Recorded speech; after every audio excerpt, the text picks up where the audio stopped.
जय श्री कृष्णा दोस्तों, राधे राधे। आज मैं आपके लिए दूसरे अध्याय का पाठ करने जा रही हूँ। कृपया इसे ध्यान से सुने। संजय ने कहा, हे धृतराष्ट्र, जब श्री कृष्ण व्याकुलचित अर्जुन से बोले, हे अर्जुन, अनर्थ के सेवन करने योग्य अपयशकारक मोह इस समय तुम्हारे मन में कहाँ से आया? तुम कायर मत बनो, ये शोभा नहीं देता। तुम हृदय की दुर्बलता को त्याग कर युद्ध के लिए निमित्त खड़े हो जाओ। अर्जुन ने कहा, हे मधुसूदन, मैं रण में पूज्य भीष्म और द्रोणाचार्य के ऊपर प्राण प्रहार कैसे युद्ध में करूंगा? गुरुजनों को मारकर उनके रक्त से सने भोगों को कैसे भोगूंगा? हम नहीं जानते कि संग्राम में हम दोनों में से कौन जीतेगा। यदि हम जान भी लें तो भी जिनको मार करके हम जीवित रहना नहीं चाहते, वही धृतराष्ट्र के पुत्र हमारे सामने प्रस्तुत है। मैं आपसे पूछता हूँ, जिससे निश्चय करके मेरा भला हो, वह मुझे समझाकर कहिए, क्योंकि मैं आपका शिष्य हूँ। मुझे शिक्षा दीजिए। मुझे पृथ्वी का निष्कंटक राज्य मिल जाए और देवताओं का भी आधिपत्य मिल जाए, तो भी ऐसा कोई उपाय नहीं दिखता कि जो मेरी इंद्रियों के शोक को दूर करे। हे गोविंद, मैं युद्ध नहीं करूँगा। ये कहकर अर्जुन चुप हो गया। संजय बोले, हे राजन, दोनों सेनाओं के मध्य में खिन्न होकर बैठे अर्जुन से श्री कृष्ण भगवान ने ये वचन कहे, हे अर्जुन, जिसके लिए तुम शोक करना उचित नहीं है, तुम उनके लिए शोक करते हो और पंडितों जैसे वचन तो कहते हो, परंतु पंडित लोग न मरों का शोक करते और न जीवितों का। ये बात असंभव है कि पहले मैं न था, तुम न थे और ये राजा भी न थे और इसके बाद भी नहीं रहेंगे। जैसे देहधारियों की इस देह की लड़कपन, जवानी, बुढ़ापा ये अवस्थाएं होती हैं, तैसे ही मृत्यु के बाद दूसरी देह की होती हैं। इसलिए पंडित लोग मोक्ष को प्राप्त नहीं होते। हे नरश्रेष्ठ, सुख दुख को समान मानने वाले जिस वीर पुरुष को ये ब्रह्म पदार्थ क्लेश नहीं देते, वे मोक्ष पाने के अधिकारी हैं। असत वस्तु का तो अस्तित्व ही नहीं है और सम का अभाव नहीं है। इस प्रकार इन दोनों को ही तत्वज्ञानी पुरुषों ने देखा है, जिससे सारा संसार व्याप्त है। उसको अविनाशी जानो, क्योंकि इस नाश रहित आत्मा का विनाश करने में कोई समर्थ नहीं है। अतएव हे भारत, तुम युद्ध करो। जो पुरुष इस आत्मा को मारने वाला तथा जो मरने वाला मानते हैं, वे दोनों ही ज्ञानी नहीं हैं, क्योंकि ये आत्मा न मरती है न मारती है। आत्मा न कभी जन्मती है और न कभी मृत्यु को प्राप्त होती है। नष्ट होने पर भी वे नाश को प्राप्त नहीं होती। जो पुरुष इस आत्मा को नित्य अविनाशी, निर्विकारी और अजन्मा जानते हैं, वे किसको घात करावेगा और किसको मारेगा? किस प्रकार मनुष्य पुराने वस्त्र फेंक कर नए वस्त्र ग्रहण करता है, उसी प्रकार आत्मा पुरानी देह छोड़कर नई देह धारण करती है। आत्मा को शस्त्र काट नहीं सकते, अग्नि जला नहीं सकती, जल भिगो नहीं सकता। ये अविनाशी, सर्वव्यापी, स्थिर, अचल और सनातन है। ये इंद्रियों से जानी नहीं जा सकती, ये कल्पना से भी परे है। इसलिए ऐसा जानते हुए तुम्हें शोक करना उचित नहीं है। हे महाभाव, यदि तुम इस आत्मा को नित्य जन्म लेने और नित्य मरने वाली मानते हो, तो भी तुम्हें शोक करना उचित नहीं है, क्योंकि जो जन्मा है उसकी मृत्यु और जिसकी मृत्यु हुई है उसका जन्म निश्चित है। अतएव जो बात अनिवार्य है उसके लिए सोच करना व्यर्थ है। जन्म लेने से पहले कौन क्या था किसी को मालूम नहीं, फिर मरने के पीछे क्या होगा कोई नहीं जानता। ऐसी दशा में किस बात का सोच करना तुमको उचित है? इस कारण सब प्राणियों के विषय में तुमको सोच करना उचित नहीं है। अपने धर्म को भी सोचकर तुमको घबराना उचित नहीं है, क्योंकि क्षत्रिय को धर्मपूर्वक युद्ध से और कुछ भला करने वाला नहीं है। हे पार्थ, बिना कुछ किए स्वर्ग का द्वार रूप ये स्वतः तुमको प्राप्त हुआ है। यदि तुम अपने धर्म के अनुसार इस संग्राम को ना करोगे तो अपनी धर्म और बढ़ाई खो बैठोगे। सब लोग सदा तुम्हारी अपकीर्ति करेंगे और प्रतिष्ठा वाले पुरुषों के लिए अपयश का होना मृत्यु से भी बढ़कर होता है।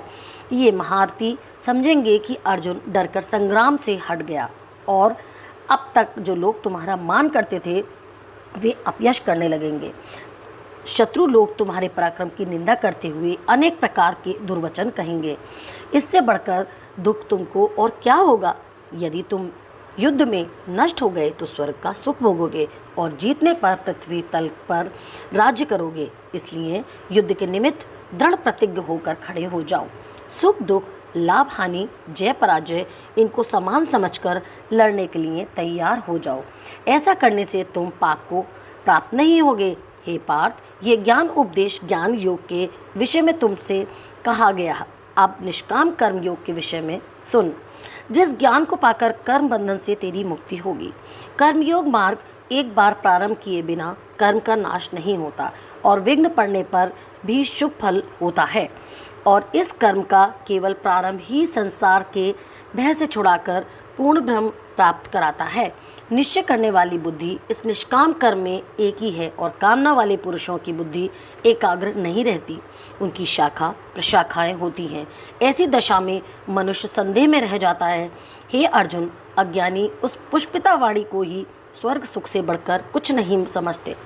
स्वर्ग सुख को ही जो उत्तम पुरुषार्थ समझते हैं, उनका कामनाओं से चित्त व्याकुल होने के कारण निश्चयात्मक बुद्धि से मोक्ष साधन को नहीं उत्पन्न होता, कारण कि उनका चित्त भोगादिक में सदैव निमग्न रहता है। जिन मनुष्यों का चित्त इस प्रकार मोह लिप्त है और जिनकी आसक्ति भोग विलास और ऐश्वर्य में है, ऐसे पुरुषों के अंतकरण में निश्चयात्मक बुद्धि नहीं होती। हे अर्जुन, वेद त्रिगुणात्मक है, तुम निष्काम हो जाओ। सुख दुख को समान जानकर नित्य योग क्षेम आदि स्वार्थों में न पड़कर धीरजवान और आत्मनिष्ठ हो जाओ।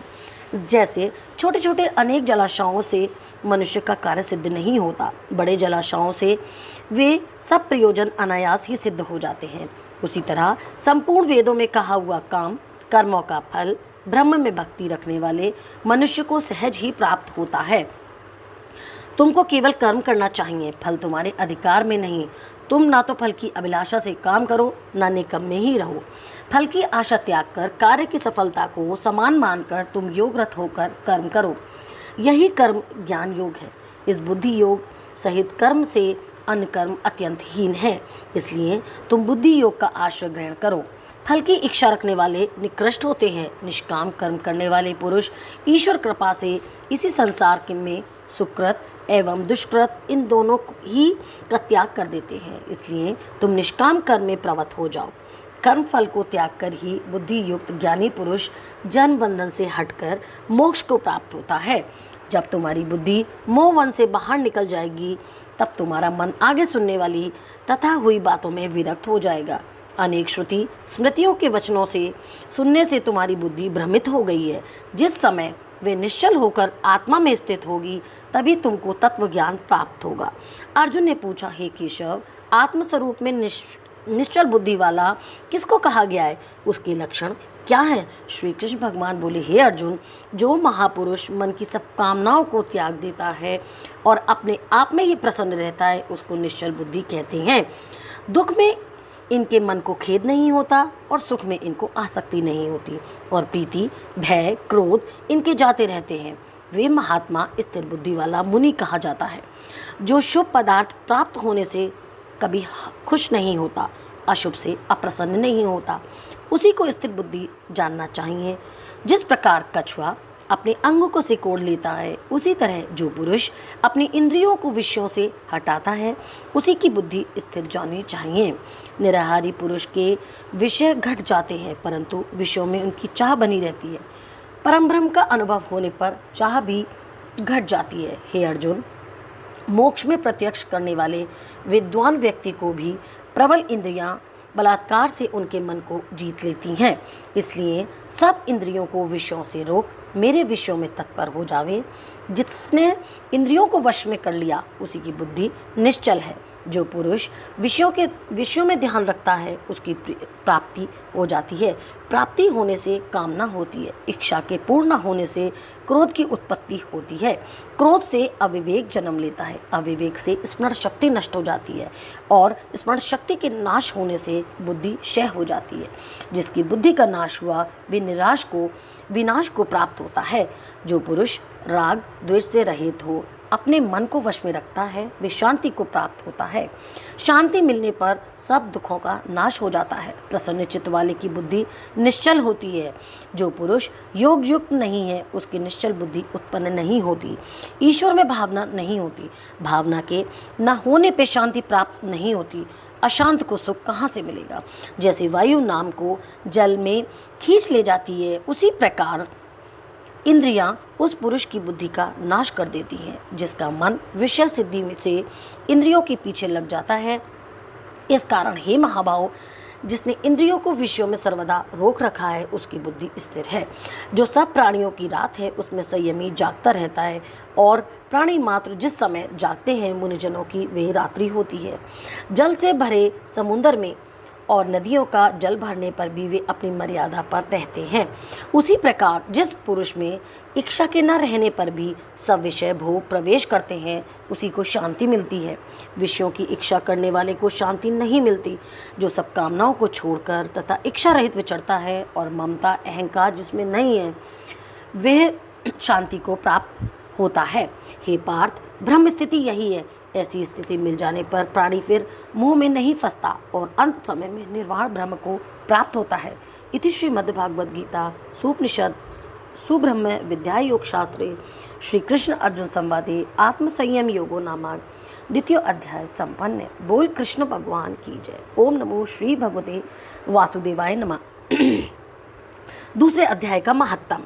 श्री नारायण जी बोले, हे लक्ष्मी जी, दक्षिण देश में एक पूर्ण नाम का नगर था।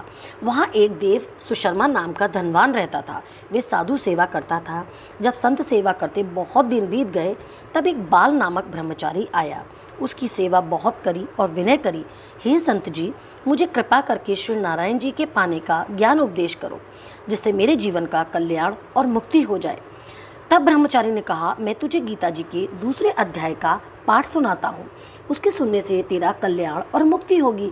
तू श्रवण कर। एक अयाली वन में बकरियां चराता था और वहाँ मैं भजन करता था। एक दिन रात को अयाल बकरियां लेकर घर को चला। मार्ग में एक सिंह बैठा था। एक बकरी सबसे आगे चली आती देखकर शेर भाग गया। तब अयाली ये आश्चर्य देखकर बड़ा चकित हुआ और मैं भी वहाँ खड़ा हुआ देख रहा था। उस चरवाहे ने मुझे कहा, मैंने ये आश्चर्य देखा कि बकरी को देखकर शेर डर के भाग रहा है। आप त्रिकालदर्शी हो, वृत्तांत मुझे सुनाओ। संत ने कहा, हे अयाली, मैं तुझे पिछले जन्म की वार्ता सुनाता हूँ। ये बकरी पिछले जन्म में डायन थी।